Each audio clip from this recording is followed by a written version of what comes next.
Hi and welcome. It's Steve Johnson here from Forager Funds, and today I'm joining you from our spare room where I've been banished, and it's a construction site next door, so forgive me if there's a bit of background noise, but apparently this is the way we work these days. Just thought I'd give you a really quick reporting season update. It's been a bit frantic over the past few weeks, to say the least. If you're keeping a close eye on things, you'll see the net asset value of both funds are up quite a long way, and that's largely a result of some pretty healthy results across both portfolios.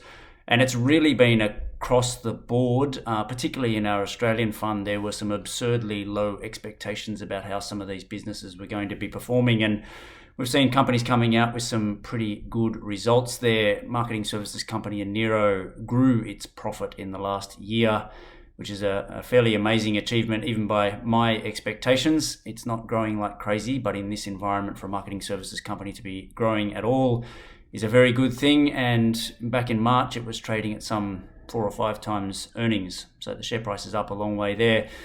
We'll get a dividend from that company, and we expect it to continue growing into the future as well. And that's pretty much been the theme across the portfolio. Some pretty healthy results, companies returning to paying dividends, and low expectations. In the international fund, it's been a little bit similar. Hallenstein Glasson Holdings, for example, a stock we've held for a long time and one you might be familiar with, owns the Glassons brand here in Australia.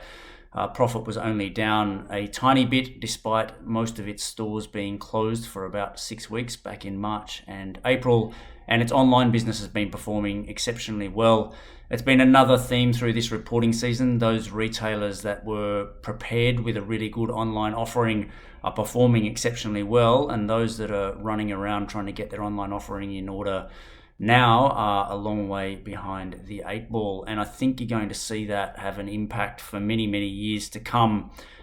Those retailers that are successful offline are going to need a successful online offering as well. I think the brand recognition and the customer experience is very important. So Adairs in our Australian fund and Hallenstein in the international fund are 2 companies that have managed that very well. And look, a few of our smaller growth stocks, particularly in the international fund, have put out very good growth numbers as well. Celsius, GAN, and a couple of newer additions in our international fund. Open Lending's one of them, and Fathom Holdings is another, reported some really good quarterly results and saw their share prices shoot up very quickly as well. With only a week of reporting season to go next week, some big ones still to come in our Australian fund.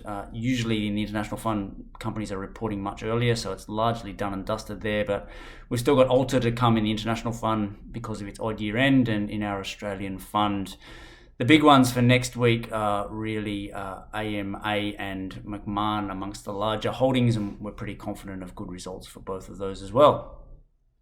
So that's a short wrap of what's been going on. My grandmother's always told me the secret to happiness is low expectations, and it's certainly been the case this reporting season. If you haven't seen it, we're holding a webinar for our international fund next week that is going to be purely about why you might want to invest in that fund, the benefits an international fund, and in particular our Forager International Fund, can bring to your portfolio.